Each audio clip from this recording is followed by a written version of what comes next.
I'm Jim Cuno, president of the J. Paul Getty Trust. Welcome to Art and Ideas, a podcast in which I speak to artists, conservators, authors, and scholars about their work. Humans often think of themselves as being independent agents, but in fact their lives are very caught up in material things, and they come to determine the way that we act. In this episode, I speak with Ian Hodder about his long and distinguished career in archaeology.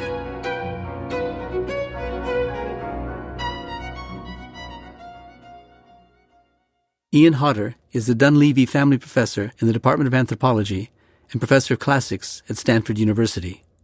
For the past 25 years, Ian has led Stanford's archaeological excavations at the UNESCO World Heritage Site of Çatalhöyük in Turkey, a large Neolithic settlement that flourished around 7000 BCE.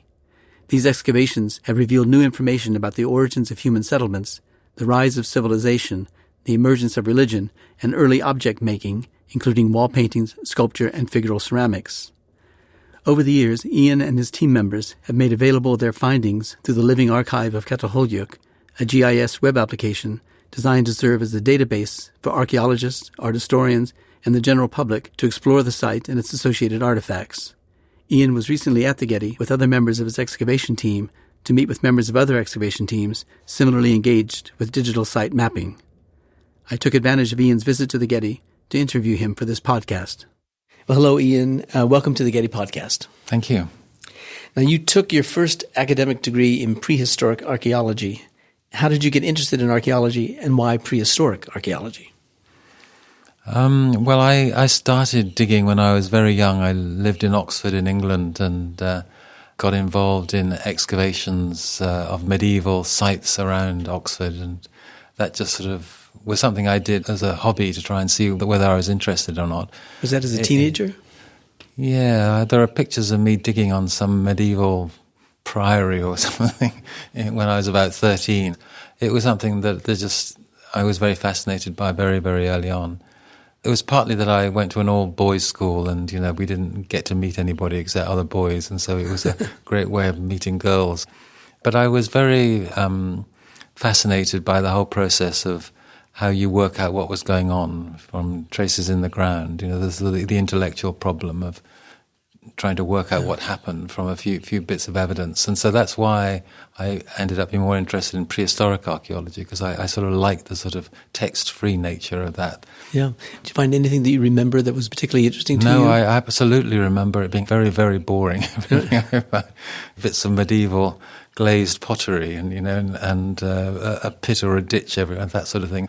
I never found anything at all interesting. It was just the intellectual excitement and the social thing of being in a team. Were you ever able, under the direction, let's say, of the archaeologist who was leading the dig, to put two and three and four and five things together and come up with some meaningful or interesting interpretation of intellectual activity? Or Yes, I can think of a number of examples like that. At one point I went to dig on the Fishbourne Villa with Barry Cunliffe. We were just trying to work out what the garden looked like in the villa and tracing the pattern of the Roman flower beds. It was extraordinary. Yeah, lots of examples like that. When you went back to school, did you read classics? Yes. In England in those days you gave up science when you were about 11. And I did Greek, Latin and ancient history all the way through to A-levels, and so the end of high school. And then I did prehistoric archaeology at university. Yeah. So you went to London, I think, first, and then you went to Cambridge to study.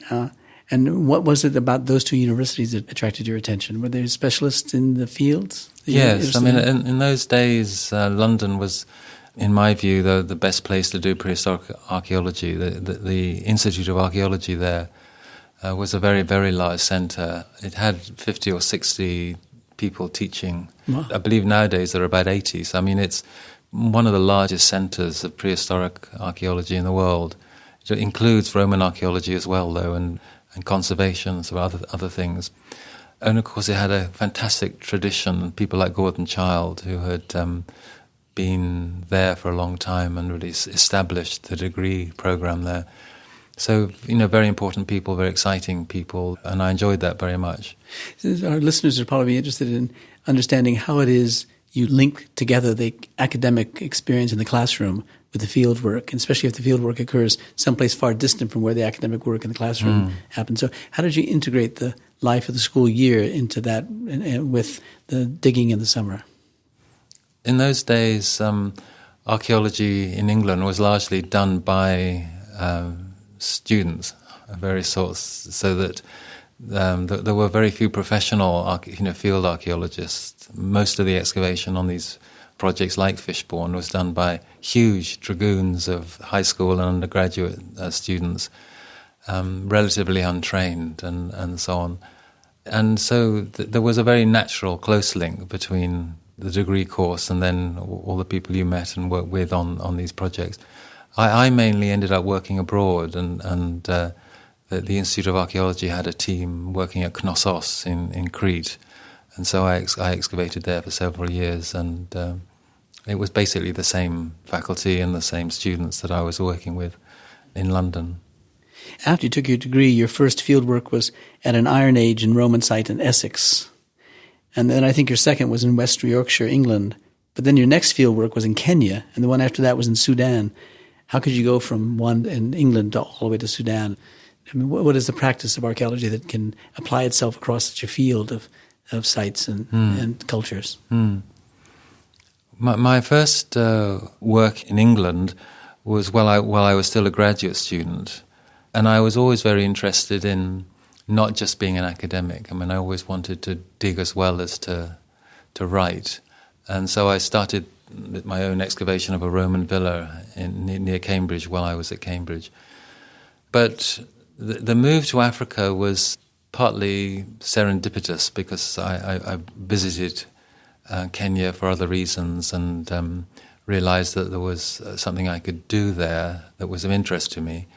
But the reason I was interested was that I had come to a sort of critical position in archaeology where I felt that the way that archaeologists were interpreting the past was inadequate. I felt that archaeologists were trying to interpret the data in some sort of universalistic way with various laws and predictions that they would have about what material culture might mean in the past. And I felt that it was important to have a better understanding of the way that material culture actually had meaning to people. And so I wanted to do ethnography, or what was then called ethnoarchaeology, to try to come up with a better understanding of what was the relationship between material culture and humans. And in particular, I was interested in the symbolic or social symbolic aspects of things, rather than just saying, for example, that burial is a direct reflection of society, which is what many people had argued up to that point. I tried to show in my ethnoarchaeological work that the way that people bury each other is very much embedded in a set of beliefs and ideas, and understanding those beliefs and ideas was important if you were going to interpret the past.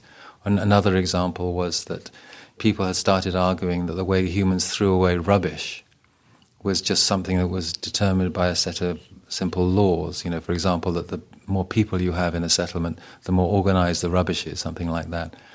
So that they wanted to interpret the past distributions of rubbish in terms of these universal laws.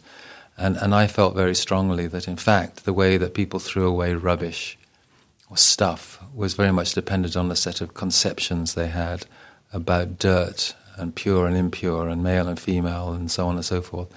And I showed that in my ethnoarchaeological work that these beliefs and ideas about how you throw away stuff had a very important impact on the archaeological record.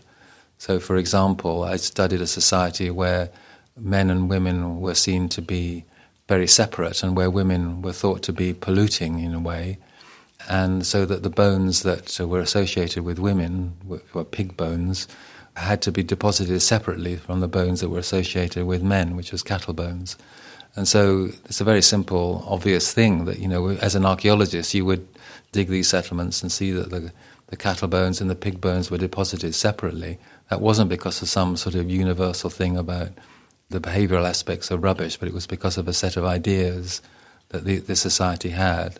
And so that's what led to the development of what came to be called post-processual archaeology. Yeah, I want to ask you about that because it's so interesting, not only in what it means, but what it meant to archaeology. But help us understand it. So all of these are prehistoric sites, so therefore there's no textual evidence that how do you determine these relationships and the meaning of these relationships when you find these disparate materials across a large site? Well, the approach that I argued was a sort of contextual approach. So the idea was that rather than assuming that something meant something universally, you could look for contextual clues within the data that you're looking at that would help you to understand something or other. So, for example, you may have some distribution of artifacts within a house that will separate one type of artifacts in one part of the house from another type of artifacts. Well, what does that separation mean? One way you could answer that would be to go to look at the burial record and see whether these different types of artifact were associated with men or women or with older people and younger people. And that would allow you then to go back into the house and say, well, so the house seems to be differentiated between male and female or older and younger social groups. So it's all a matter of trying to sort of fit together contextual clues that helps you interpret the patterning that you're seeing. The work that I did in Africa was ethnoarchaeological in the way that I described. I was studying modern material culture and modern ideas and I was going around, compounds and houses of people living in different parts of Kenya and Sudan and Zambia, studying them in the present day and trying to understand their contemporary use of material culture and using that to interpret the past. Were there any differences within the archaeological profession, this is back home in Britain, questioning the ethnoarchaeology that you were doing? Questioning it? As to the value of it, or as to it's really archaeology, or because after all, you're not digging, you're just interpreting the past on the basis of evidence found in the present? Well, prehistoric archaeology, but I would say all archaeology has always used ethnographic analogy right from the beginning. So, I think the idea of using ethnographic analogy is well established, and certainly at the time that I was doing this ethnoarchaeological work, there were a lot of other people doing the same sort of thing. It became quite a trendy thing to do. It's less common nowadays. But, I don't think there was any questioning of it as an approach. I think people recognize that, to adequately understand the past, you need ethnographic analogy. You need a better understanding of the relationship between humans and material culture. Yeah.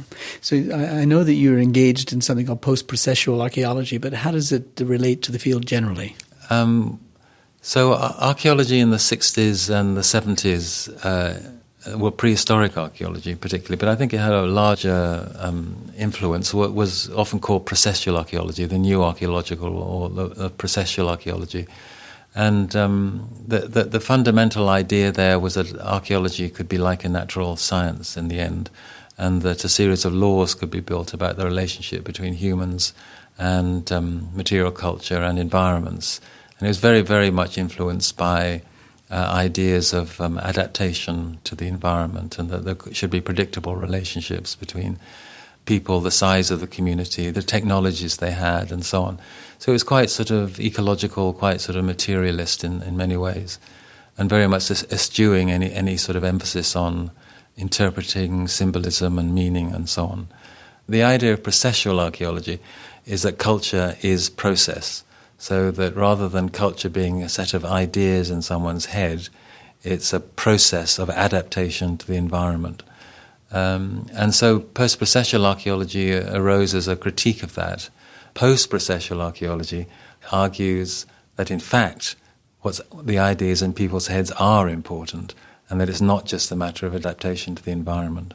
And rather than embracing the natural sciences, it looked towards the social sciences and looked at what sort of developments there had been there in philosophy and social theory. For example, about material culture or about agency, these sorts of issues. And so post-processual archaeology was something that developed in the 80s and 90s and early 2000s as an approach that was integrated with social theory, and in particular took the social role of the archaeologist as an important issue. So one of the things that processual archaeology had argued was that archaeology should be entirely objective and independent of society and politics. But post-processual archaeology argued that was unrealistic, and that in fact archaeology was very much embedded in a whole series of political and social issues, and that we needed to take that seriously and head on. And you mean both in the context of the artifacts as they were found, as well as in the current interpretation of the artifacts? Yes. It was all socially inflected, and it's very influenced by the feminist movement or indigenous rights, particularly Native American indigenous rights and so on. So the notion that there are many different stakeholders whose views need to be taken into account when one is engaging in archaeology. So those sorts of ideas became quite common during the period that I mentioned, from the 80s to the 2000s. And it was a very, very contentious time. Many people felt very angry about these new ideas, and that died down over time. And I think most people now in prehistoric archaeology feel that some answer in the middle is the right one, and there was aspects of both arguments that need to be taken into account. And so I think most people pick and choose from both, and that sort of the monolithic nature of that processual, post-processual debate has rather dissipated, or at least I hope it has, and we can sort of move on. Was it generational? Was it as simple as that? Yes, it's very, very, very generational. I mean, archaeology expanded massively in the 60s and 70s, largely because of the expansion of universities, but also because of the expansion of development and new building and infrastructure development. That meant that rescue archaeology had to really expand. So they came of age in this processual archaeology framework.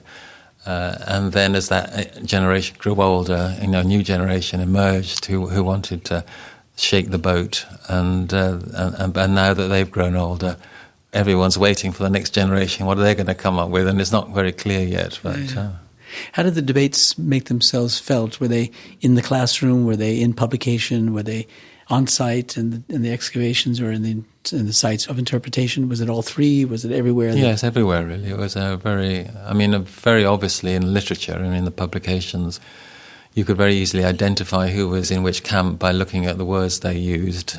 For example, if you use the word environment, that means you're processual archaeology. If you use the word landscape, it means you're post-processual archaeology, and lots of things like that. Yeah. Well, you've been at Stanford since 1999, and before that you were at Cambridge for 22 years, from 77 to 99. What caused you to leave Cambridge for Stanford, and did it have anything to do with the methodology that you were interested in? I moved from Cambridge to Stanford partly for personal reasons, but for me, it was also an opportunity to move on in a number of different ways, because I had come to find Cambridge rather restricting in a number of ways. I mean, it's a very old university and a very wonderful university, but it's not easy to do things there because of the weight of tradition and the weight of committees and administrative structures. And I felt an enormous freedom at Stanford.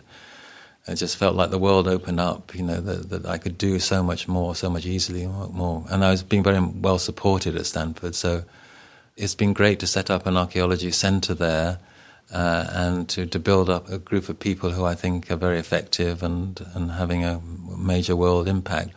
Was it then at Stanford that you started to write about entanglement theory as distinct from evolutionary theories, or was that something that preceded the... No, you're right. That's something that happened after I got to Stanford. So what is entanglement theory? Well, you sort of contrasted it with evolutionary theory, and the contrast is in a way very similar to what I was saying before, that many people want to see evolution as something which is very systematic and law-like, and that one can generate a series of principles about how cultural evolution works in the same way that one can about biological evolution, and that there should be some sort of Darwinian type theory that we could all use to look at the evolution of culture. And I've always felt that that's not going to happen. That cultural evolution is much more complex and less definable, and very much dependent on things like agency and intention and purpose and meaning and being. And so the idea of entanglement is to try and find some way of talking about the fact that we are caught up in or tangled with a set of larger processes than ourselves. There are these larger infrastructural dependencies that to some extent direct us down pathways, but that there's a huge amount of contingency and specificity to it. That means that in the end, what one is talking about is really historical rather than evolutionary. Yeah. The other aspect of entanglement is to say that, humans often think of themselves as being independent agents, but in fact their lives are very caught up in material things in many ways. And we get increasingly entangled in those things, and they come to determine the way that we act. And so an example is that, a long time ago, 6,000 years ago, we invented the wheel, and we elaborated the wheel, and we get more and more entangled with wheels, cogs, and all sorts of parts of machines and so on. They're all wheel-based. And now we're so caught up in a particular type of wheel, the car wheel, that, particularly in California, you can't conceive of a society without that entanglement with wheels. And in fact, that entanglement is leading us in directions that as a species may be deleterious. But we can't pull back, we can't stop our dependence on wheels because so much is tangled up in wheelness. Mm. And there are many, many, many, many examples like that show that we're being led in a certain direction by our entanglements. Is it too simplistic to think that this is the influence of anthropology being felt in archaeology, or maybe influencing archaeology, and maybe that's part of the resistance in archaeology, or was the resistance in archaeology to post-processual archaeology? Yes, I think that's right. Archaeology has always been divided really between the humanities and the sciences in a way, and the role of anthropology is certainly relevant there. Although I would say nowadays that in many ways archaeology is contributing to anthropology by this focus on material culture. The anthropology has tended to be about humans and social things, and archaeologists have always had this particular interest in things and how they work and how they're managed and how people deal with them. People often talk about something called the material turn in anthropology, and that is a sort of shift towards looking at things more carefully and how humans interact with them. And so I think that archaeology has played a big part in that. So it's a contribution back, if you like, to anthropology. Yeah. Well, for the last 25 years at Stanford, you've led an archaeological excavation at the UNESCO World Heritage Site of Çatalhöyük in Turkey, which I gather is a large Neolithic settlement that flourished around 7,000 BC. What's so important about that site, and how does that profit from your particular approach to archaeology and anthropology? Well, Çatalhöyük is an amazing site that was inhabited from about 7,000 to 6,000 BC in central Anatolia, and it's very well known because it has a fantastic concentration of art. Quite a lot of it is sort of geometric art, but there's quite a few beautiful panels that tell sort of narrative scenes of people teasing and baiting wild animals and so on, or people removing the heads of humans and taking them off, with birds taking them off and things, vultures. So it's a very sort of evocative art. And then the other reason it's an important site is it's very large at a very early date. In fact, the earlier excavator there, James Mellart, talked about it as a town. So it's very important in terms of the early development of human societies and the ultimate shift from hunter-gathering to living in urban contexts. How did the site become available to you? How did you begin to dig there? Well, the site, as I said, had been excavated in the 1960s by James Mellart, and he got himself involved in a whole series of scandals and controversies that led to the site being closed down in 1965, and the site was not allowed to be opened after that. And so I came along in the early 90s, and I think the Turkish government had come to realize that it was a shame that this important site had been left derelict. And so they were quite keen in the end for me to come and restart excavation. So I just talked to the government there and also got support from the British side, because it had been a British project. And as you know, archaeologists have this strange notion that if one person digs a site, no one else should ever touch it. And so I had to get permission from Britain and from James Mellart to start again. So that's how it started. Yeah.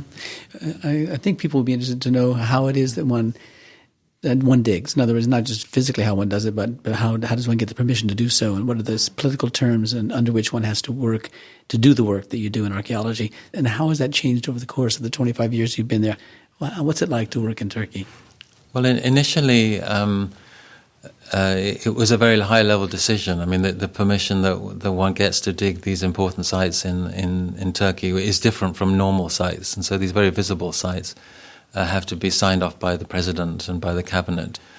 But once that had happened in the early 90s, I then had to apply annually for a permit, but it was a fairly routine process. And so I always had a very positive relationship with the Turkish government and with the Turkish Ministry of Culture and Tourism that led to the putting the site forward for the UNESCO World Heritage status. So that happened under your watch? Yeah. Now they have an investment in it. Now they have investment in it, and so that's good. So in many ways, my early 15, 20 years in Turkey were wonderful, and there were many other projects that were taking place in Turkey during that period, foreign projects. But things have really deteriorated recently, and I'm glad that I'm no longer working there. It's become more or less impossible for new projects to start in Turkey.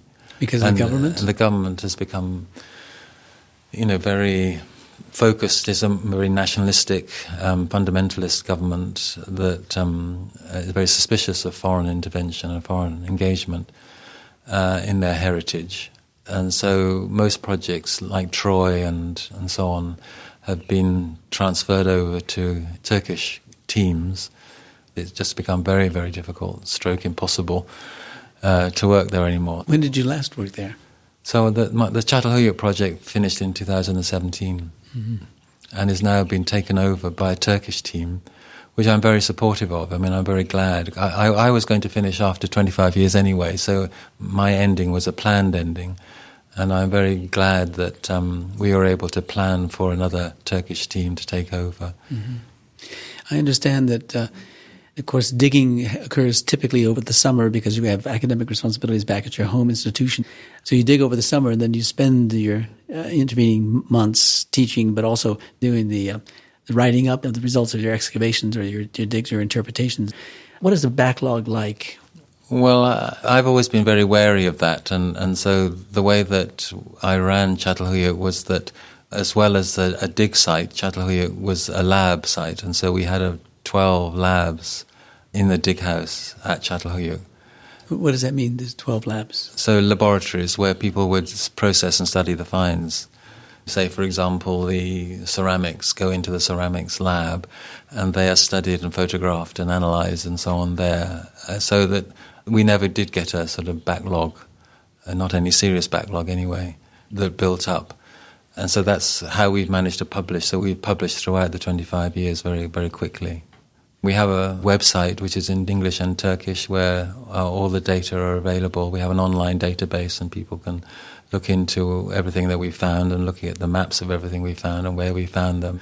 That's available immediately, but we also have, I think, 600 articles that have been published and about 15 volumes that are being produced or have been produced. Yeah. Now, you're here at the Getty to meet with 3 other teams working at different sites on different kinds of projects, but funded by the Getty Foundation to advance the digitization projects, analyses, and publications that you're doing. And you're calling it the Living Archive. Describe that and describe the work that you're doing. Yes. So, as you say, we produce a very large archive of data from Çatalhöyük.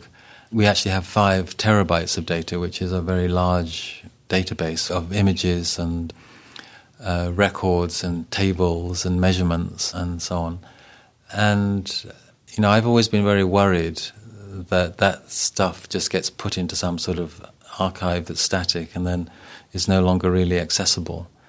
And I felt that we have a long-term responsibility, particularly at a site like Çatalhöyük, which is of great public interest, to make the data available over the long term. And while the project is running, we can certainly do that ourselves. But what happens when we hand the archive over to some institution? And the tendency has always been in archaeology that the archive dies in the sense that it just becomes a static archive that no longer changes and becomes increasingly difficult to interrogate as technologies change and so on. So the idea of a living archive is to allow two things, really. One is a very straightforward and easy way of interacting with the archive, so that you don't have to know a lot about the archive or have a lot of technical expertise in order to ask questions of it. But the word living also refers to the idea that we want to encourage other people to add to the archive and change the archive and continue playing with it. I mean, there's a huge amount of data that we can't study at all, but it's all there in the archive, and it allows other people to go in to do their own studies, their own analyses, and then add their results to the database. So it's always growing and always developing and always potentially changing. And so that's the long-term aim. I mean, but lots of problems with it. But the Getty support is allowing us to compare our problems with three other projects and to see what solutions other people are dealing with, what technologies they're using, and to go over the solutions that they are coming up with. Yeah. I mean, this idea of a living archive also calls to mind, at least to me, this post-processual theory or practice that archaeology exercised beginning in the 80s, 90s, and 2000s, as you mentioned, and in a sense that it's not only objectively cataloging data, it's also leaving the trace of the thought processes that were deployed in the process of cataloging that data and writing theories from that data, the sense of a kind of self-awareness in the process. That's right. That's exactly right. Yeah. So I call that reflexive archaeology. So you're sort of thinking about what you're doing, what the impact of it is.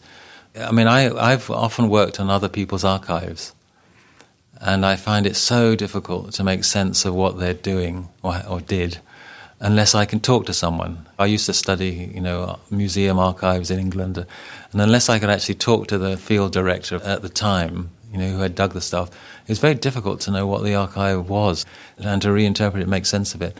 So our idea has been exactly as you described.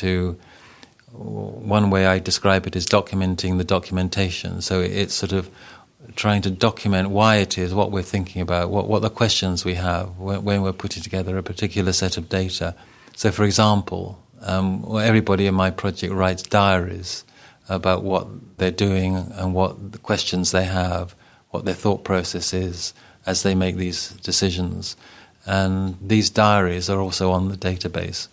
And we also have videos of the team and ask them what they're doing and ask them in the trenches, show us what you're doing and why did you decide, that this was a pit and not a ditch, and these sorts of things. And that sort of provides a sort of surround information, if you like, a donut of information around the primary data. Later on, someone can look at and use to make sense of the primary data. So it's about contextualization again. Yeah. So what's the biggest challenge for you on this project? I would say there's two challenges. One is that all of these different projects are similar in the sense that they have two types of data. One is the geospatial data, which is a set of maps, and the other is a sort of semantic web type set of data, which is, for example, your typology, how you categorize different types of artifact. So I have ceramic bowls and inverted rim bowls and carinated inverted rim bowls, so I have a sort of typological scheme. Other people have schemes about photographs or, buildings, but we all have some sort of semantic web tree structure of definitions of things, and we have a map. And actually linking those two together turns out to be surprisingly difficult. Technologically? Yeah, just because, I don't want just to see all the inverted rim bowls. I want to understand what is the relationship between inverted rim bowls and all bowls. But how do I show both of those things on the same map? So that's one, which I don't think is a insoluble problem. What I do think is an insoluble problem at the moment, the other challenge we have, is the long-termness, the sustainability of these things. So while my project exists, I have the staff to manage the archive. And while the Getty provides us funding to support that, it functions. But most funders are talking about 3 years, maybe. I've had up to, 12 years funding from some research foundations. But that all comes to an end at some point. I would like our archive to be ever present. And so an obvious place for it to be ever present is in the Stanford Library or in the British Academy or somewhere like that. Mm-hmm. But none of these places does that. They will look after a dead archive, but they won't look after a living archive. They don't have the resources to maintain interactivity. Yeah, in perpetuity. In perpetuity, yeah. They will all do it for a short period of time. Yeah, yeah. And so at the moment, it's a real gap. Libraries have had a long tradition of focusing on the preservation of books and literature. That has always been their main focus, and really they're set up and designed to do that, to preserve books. And so the idea of focusing on the different question of how do people interact with data and literature is something which I think they're not set up to fund and to support over the long term. And the idea of trying to keep something sustainably alive, which is what the digital offers, that you can keep going into the book and interacting with it, that's really a problem. And I don't really see what the solution is to that, I must say. Stanford has agreed to take the Çatalhöyük archive. I mean, both the physical archive, which is millions of boxes of papers, and the digital archive. So they've agreed to long-term store the digital archive. And it so always will be there. But to get it out in some way that's usable involves having some software, some sort of interface. Right. And they will not sustain the interface. It's just a commitment too great for them to make. Yes, yeah. And so I don't really know what the solution is. I mean, what we were talking about in these meetings was trying to get some group of funding bodies to put pressure on the main libraries to reconfigure their aims and goals so that they do see that this is important. And for example, at Stanford, there is a recognition that things are moving on, that some solution has to be found. Yeah. It's not the storage space. It's the architecture of the interface between you and that dead data in there. And how do I get it out and interact with it?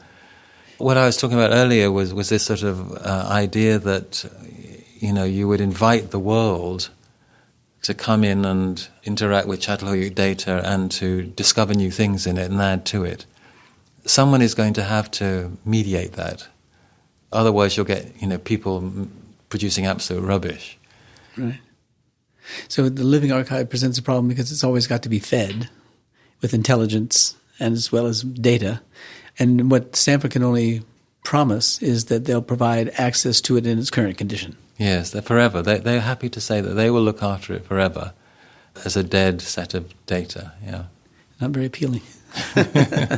Well, that exactly. And so you would have thought it was in their interest to shift. But I think my understanding of libraries is that they're so sort of caught in the sort of notion of preserving that they don't have the sort of vision of interacting.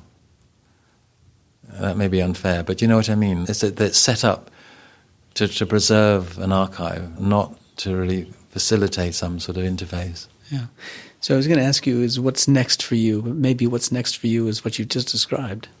Yes, I see it as a real challenge to try and find some solution to this, and I'm not sure. I'm going to just talk to people and see whether... I mean, in many ways you would have thought that Stanford would be a place where this could happen because of the link to Silicon Valley and so on. But I do think it's very much an institutional issue. And it may not be terribly onerous. It may be that once one could set out a structure for it, that you could slot in lots of different projects into it. So it may be that there would be one, overall design thing that you could create that then everybody could use. So it would be more that the libraries provided a service that all projects could use. Well, we hope that the small contribution that Getty has made to your project helps in some way, inching it forward in some way or drawing attention to it, and so that you'll have the results that you've been hoping for. Yes, the meeting in these last few days has been really excellent, and we've got a huge amount out of it and learnt a lot from it, and we're looking forward to further meetings. I mean, it's very unusual. The design of this is unusual because normally one just gets a grant from somewhere, and you remain just in that relationship with the grantor and the grantee. And the idea of having a whole series of projects that talk to each other is really great, really a wonderful idea. Yeah. Well, before we close, I just want to say one thing. Having attended the meeting yesterday, I was impressed by how many of these teams, the 4 teams, comprise representatives from many different universities. Yes. So it isn't just from Stanford and 2 or 3 other specialists drawn from otherwise. Is that something that's characteristic of the digital inquiry? Yes, absolutely, yes. It draws from available talent wherever it might be. Yes, I mean, my team has about 160 researchers, and they're in 22 different countries. Yeah. And a whole range of different institutions. Yeah. Well, we wish you all the luck. Thank you very much for your support. Thank you.